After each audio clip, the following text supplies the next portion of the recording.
Hi, it's me again, asking for your subscription. We're trying here at Raging Moderates to create this kind of normie space where we talk to people from the right, we talk to people from the left, more of the left, but some of the right. And we really just we want everyone to chill out a bit and be a bit more normal. And so we hope you'll be part of our community. So subscribe so you see me and Scott all the time. Now on with the show. Welcome back to Raging Moderates. I'm Jessica Tarlov, and today I'm joined by the Director of Polling at the Harvard Kennedy School's Institute of Politics and the author of Fight, How Gen Z is Channeling Their Fear and Passion to Save America. Della Volpe, welcome to the show. It's great to be with you. Thanks for having me, Jess. Yeah, I've been watching you for a long time. I want to start out by talking about your New York Times piece.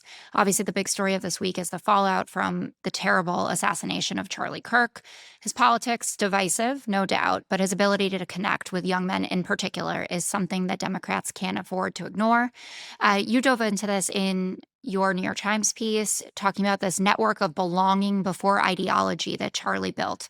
Can you unpack that for us?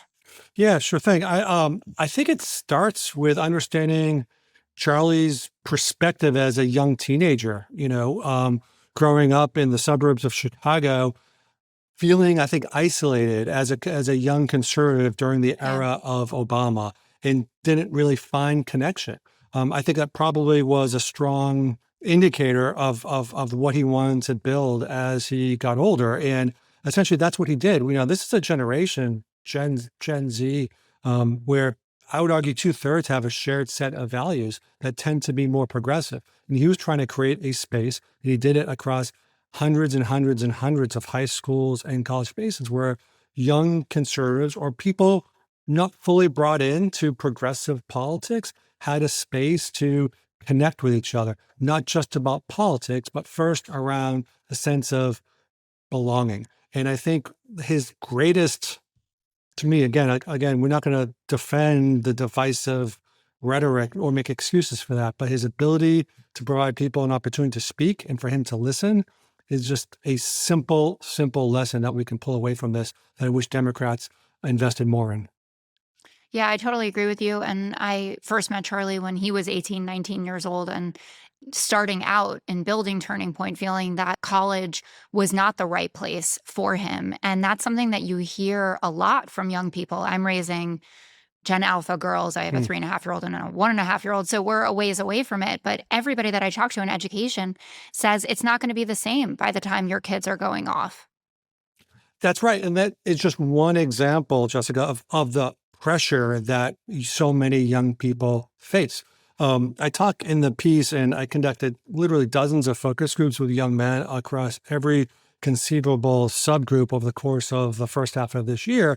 And we feel this masculinity vertigo, right? This idea that you're raised to be a provider and a protector.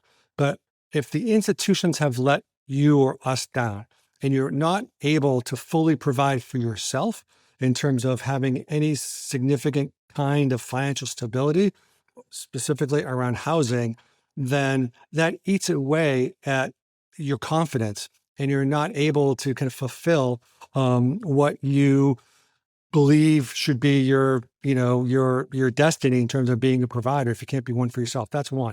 They also tell us that that there's a significant stress related to mental health, and they feel burdened that so many other members of their cohort feel the same way, that they're not able to even necessarily ask for help among their peer group because they don't want to further burden their friends who also are dealing with something. So it's a significant challenge. I think Charlie Kirk, again, provided some space for people to connect over this. And then as time went on, drip by drip by drip, it began to add politics and ideology. And ultimately, it became one of the most significant political movements, I think, of the last, several decades, at least. Yeah, I mean, I in a little bit of a different position than a lot of liberals that even talk about politics, and that I function in a conservative environment. So I would have more exposure to the themes that you're talking about, and certainly to someone like Charlie Kirk himself.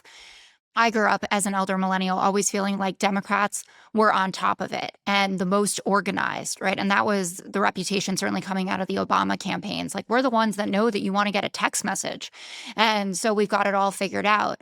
And it's so clear now in the wake of the 2024 election that the Democrats are the ones who don't know how to organize, and they don't know what's actually a reliable voter versus a casual voter. That is exactly the point. And that Obama campaign you talked about was a generation ago. A generation ago. I'm so old. Yeah. Well, right. But in terms of 100%. Right. And Kirk needed to develop Turning Point USA because he was on the outside. Right. So it made sense that he did that. I think, Jessica, one of the greatest divides in this country today is between those who feel heard and those who feel unheard. And I think that is what's driving the politics, for example, in New York City, mayoral today. And it's what's driven the politics among younger people for many years now. I think COVID had a significant role to play there, where you had a number of Americans, specifically younger Americans, who were kind of disengaged from those traditional networks and were looking to other spaces for content and for community. At the same time, that's when Trump and Kirk and others, I think, began to invest tens of millions of dollars in those less traditional spaces to begin to develop those relationships. The relationships that Kirk was building on college campuses and high schools, the same thing was happening online as well, right? In places that weren't not overtly political, the red pill fitness communities, the gaming communities, UFC, et cetera, et cetera. So you have a generation of coming post-Obama who then were finding a sense of loss in isolation, looking online, finding other young men. And then again, they were, fed these messages that were sometimes right, sometimes far right, and began to establish some credibility kind of in those communities.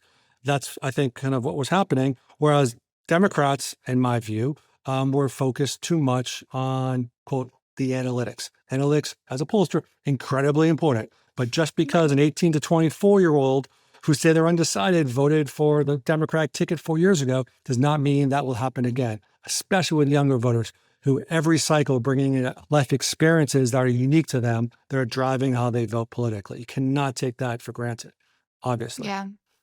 No, obviously. Well, showed us, right, for doing that. In what you just said, you're talking about at core masculinity and creating spaces and embracing what masculinity is. And I was really struck by what you wrote about this masculinity vertigo, but then Mr. Kirk's network tapped into these tensions with a simple prescription: a return to order, discipline, and clearly defined traditional gender roles. Some on the left, by contrast, often treat masculinity itself as a suspect category, ceding the conversation to the right even before it begins.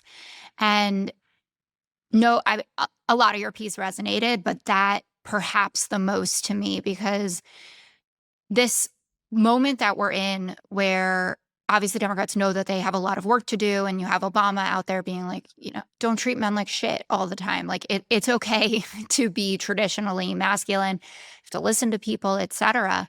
But I feel like in the culture, and this was really brought to life for me through this series of op-eds that were in like the Washington Post and the New York Times, where women are just kind of crapping on their partners and saying like, my husband's a huge drain, or better off I do it alone, right? Like, why do I even need a partner in this? Sends this message that Democrats aren't interested in partnering and also don't understand some of the tenets of masculinity, which don't have to be, as you said, suspect, right? It's just, we're built differently. Yes. And Republicans do not have a monopoly on strength or on masculinity or on the core fundamental values that so many Americans prize. Freedom.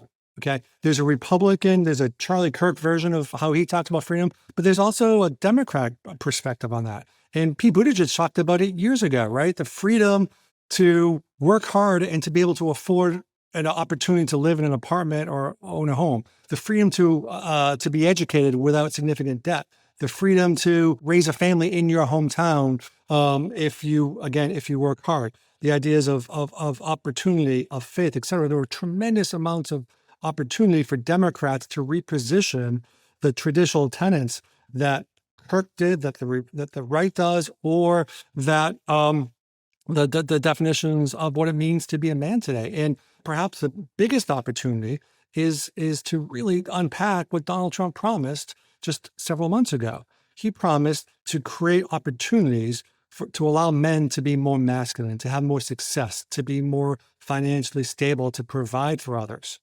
And when you look at the data, when you look at my monthly tracking poll, you see that the number of young men in this country who approve of the way that Trump is handling jobs, the economy, and inflation is down 25 points over the last 8 months. So there's a political opportunity as well. If you're in there, you're investing in listening, and you could, again, pay some respect and not discount the real fears and anxiety and burden that too many young men face. Fair or unfair, that's what they're telling us. They don't feel heard from either one of the traditional parties. And that's why Trump had the opportunity, that's why Kirk had the opportunity, but it doesn't need to be ceded to the right. Totally agree. And by extension, I'm sure you saw that NBC poll from a couple of weeks ago that had that kind of shock finding. They asked Gen Z men and women, what makes a meaningful life, and Trump supporting young men said having children, Harris supporting women, what was it, having a good job, financial security. Financial security, stability, right. Yeah. What did you make of that? It wasn't shocking or surprising. We found in the Harvard poll that we released back in April that roughly only half of this generation, 56%, I think, indicated that they were wanted to have children in the future. Only 56%. I think it might have been 2/3 or so were interested in marriage or spouse. The biggest divides weren't men and women; they were by party and ideology. So it's something kind of that we've seen before, but I do think that the lack of economic stability is something that is kind of an underlier factor in this. When younger people don't feel confident that they can provide, they are therefore less likely to say that they're looking for something and want something. So I think it's complicated, but I think that recognizing that people just want to have a shot at living kind of their best life, the freedom to do that. It could be a less traditional experience, but again, the more that we listen, the more we spend time in places like you do that aren't always going to be talking about things that are comfortable, I think the better off will be specifically our elected officials and leaders. Do you think the media landscape is going to change going into these next elections? Because, obviously, Democrats know now, like, you can't shun the, quote, manosphere, and you've seen Pete Buttigieg and Bernie Sanders going on with Andrew Schultz and things like that. But what do you think it looks like by the time we get to 2028? Do you think Democrats are taking the right steps to try to be in those conversations that could reach some of the young men you're talking about? I think I've seen a significant number of folks begin to take this seriously and engage in those spaces, right? From Governor Wes Moore, spending time, Cory Booker, spending time on gaming sites, Governor Newsom, Governor Whitmer. So you're certainly seeing kind of an extension beyond kind of the traditional cable networks and press conferences. But it's not sufficient still. I think Does it feel authentic to them? Because that's what I'm concerned about. Like, I watch, James Tallarico totally wows Joe Rogan. Yeah. And Joe Rogan used to like Bernie Sanders. So Joe Rogan may be back in 2028. I have no idea. But I wonder, to somebody who was like a Turning Point kid or maybe, just a casual Trump voter, he looks at that and says, well, like, they lost, so now they're showing up and whatever. Well, I think and they wouldn't be wrong, would they? They would not be wrong if that were the case, no. Right. So the challenge is to find those places where you can be yourself. It can be authentic. Listen, I think yes, the digital places are incredibly important, but why not actually just get out into the field, right, and begin to have conversations like this, like the ones that Kirk did. When Charlie Kirk in my focus groups back in the springtime, his name would come up organically. And people would see strength in that, the strength to show up and defend his values. Many people in my groups would disagree with a lot of what he said, but he still received credit for that. And unless Democrats find the authentic place where they can show and defend their values without, the 1 or 2 page talking points in an unscripted way, they won't be taken seriously. They'll be seen as weak and as cautious and with an inability to get things done. Many of the people who I think voted with Trump believe that Democrats might have had better policies, okay? But they thought that Democrats were too weak and too cautious to actually move those policies from a policy paper to actually something that could impact their lives. And that is one of the reasons that some of those key people who switched from Democrat to Republican voted for Trump, because they thought he was stronger and could get things done. Absolutely. Been true since 2016 about Donald Trump. Right? I love this. Thank you for joining me. Your piece, again, what Charlie Kirk understood that Democrats need to learn. Everyone should check it out. And thank you so much for coming on. Thanks for having me. Take care.